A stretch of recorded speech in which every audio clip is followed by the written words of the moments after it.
Mincing your steps early on. Most athletes for the first half of the race will take 13 steps to each hurdle. They're away cleanly. They will run in lanes for the entire race. Watch to see who clears the hurdle, and you'll see who's ahead. Nat Page looked to me like he was up over there first, along on the outside from Canada, John Graham out well.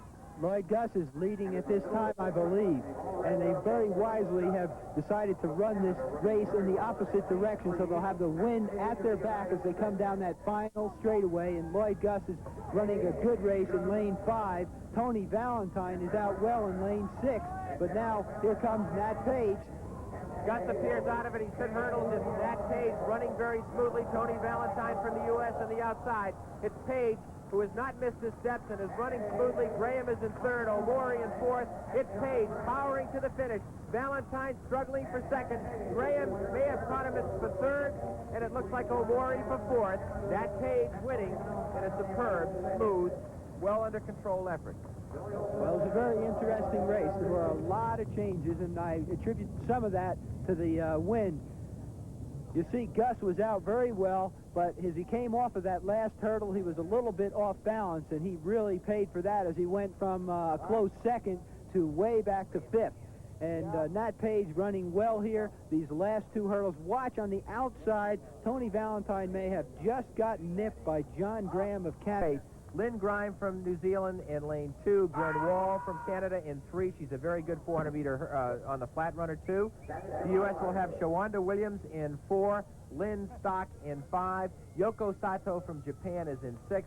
Deborah Thomasette from Australia is in 7. And Dana Wright from Canada is in lane 8. Marty, which lane should we look for? Well, number 4, Shawanda Williams, who was 4th in the NCAAs from the United States.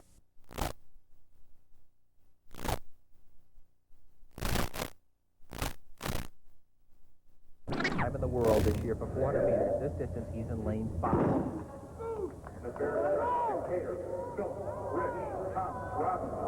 Robinson away well. Andre Phillips has the benefit out of him. He's in lane 2, and he can see where Robinson is. It's Robinson in the light blue and the orange of the Santa Monica Track Club. Watch Phillips. Everything's nice and comfortable right now. Chip Rich is still relatively in it. Here comes Andre Phillips on the inside. It's Phillips in the lead. As let's see if his strength, which is greater than most 400-meter runners, holds him a good set down the home stretch. And it is Andre Phillips dominating this race so far. Is out in lane 5. Darrell Robinson can't seem to reel him down. Rich running the race of his life. In lane 4, it's Henry Thomas in another great race. It's Thomas for second. And they beat world-class competition as Rich takes third. Andre Phillips just runs a sensational race.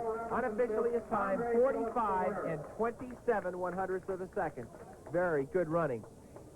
This isn't even his main race. Marty? 45-27, the track record 45-1 set by the great Lee Evans 17 years ago, and Andre really moved from 100 meters to about the 300-meter mark. Here he's holding on. The field comes back on him a little bit, but he's got to be pleased with that time. Sam Smith, take it away. Andre Phillips, so indeed, ran the race in 45, and Peter Peerless from New Zealand, who's in the all-black in lane 4. Was also right around 145. So the question will be if they're in really great shape coming out of their winter season. Oki Clark of the United States, an up-and-comer, ran 145.9 at the TAC meet last week. Marty, you know a lot about Clark. How does he like to run his race, the American? Well, Oki was a front runner for a couple of years, and this year I think he's decided to experiment a little bit. I think he can go both ways. And it looks as if today he's going to go to the front because I don't think he wants to wait around and try kicking with people like Peter Peerless over the last 100 meters or Burke of Australia, because they have proven in Olympic competition that they have the kind of lift off the last turn to win the big races. So Clark, a young guy, wants to go out there and show the world what he can do and prove that he deserves to be world class. So he's going to go out and sacrifice his chances a little bit by leading. The pace relatively comfortable, I guess 54 seconds, 55 in that range. And it's Oki Clark first. And the Australian Peter Burke is second. And running in third place right now, the strapping Peter Peerless from New Zealand. Simon Hogewerf moving into third place, if you will. Fairly good pace, 53 seconds through the first lap. Clark not giving anything back to them, and they're going to have to work to catch him. As you said, Hogewerf of Canada has gone into second, and you can see that Peter Peerless is kind of struggling to get up there, because I think if he can just pull up even, he'll have something in the last 100 meters. Okie Clark looking strong as they round the final turn. Look at the arm pump. The knee lift is up. He is pounding away as he heads down the home stretch. He finished 8th in our TAC championship. It's Hogewerf in second from Canada. Here comes Peter Peerless, the New Zealand champion, moving up for second place as the two Australians struggle. It's Peterberg, it's Okie Clark first, Peerless second, and Hogewerf taking third. Fine performance for this young man from Gainesville, Florida. Well, certainly the highlight of his young career, and he's got... State is in lane 4. Jay Martin is in 5. Steve Gerhardt is in 6. Richie Harris, running for Athletics West, is in 7. Got over 200 feet, 201 feet 4 inches veneer. Fourth American ever over there as the Footlocker Mile is underway. And I'm sure we've got somebody assigned to take the pace out, although Steve Scott would probably rather see the pace go very slowly. So as he said or alluded to in the interview right before they went to the starting line, he wants to check out his speed. He wants to see how fast he is coming off that last turn and in the last 100 meters. That's Jay Martin from UC Davis, who is a good runner by his own right. At the NCAA Division II Championships last year, he was second at 1,500 meters, and he's hoping to tow this field through, maybe break some of that gusty wind they were talking about, and keep this pace on us, Marty. And John Walker in second place there. Oh, I'm sorry, is that John? Yeah, that's John Walker. In second place. Got a new sub-4 shirt on, and he said he'd like to see the pace be pretty honest for the first 3 laps or so. He doesn't know what kind of shape he's in, so he wants to get out there and run the first 3 fairly hard and then see what happens on the last lap. They're just barely under 4-minute mile pace as they pass the first 400 meters in 59.6.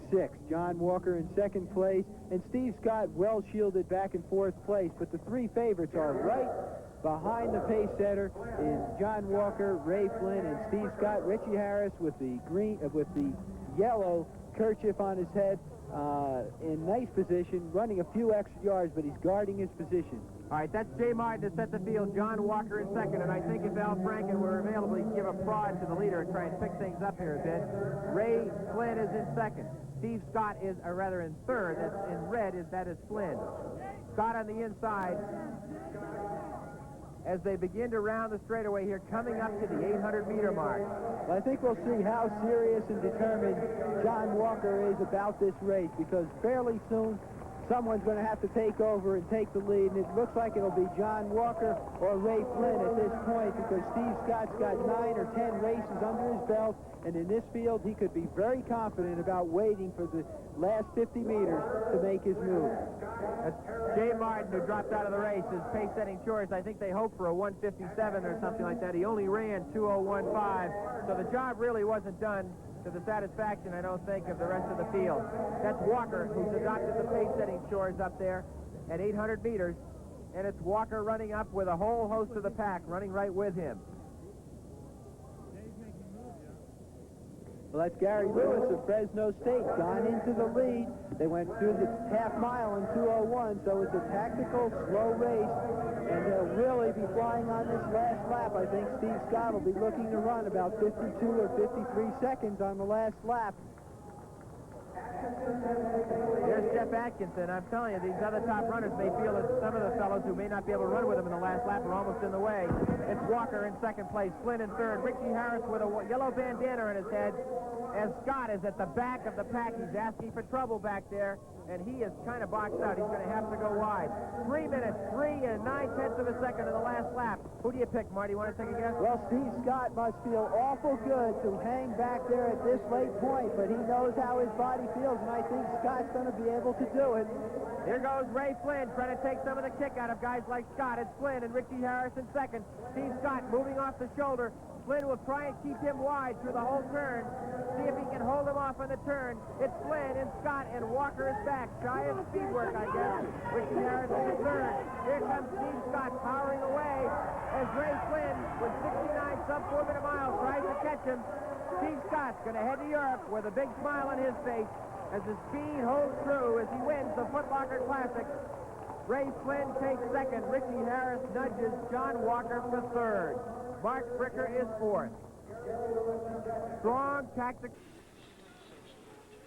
Third place, Greg Gonzalez from Falmouth, Massachusetts, and from the East, Boston University.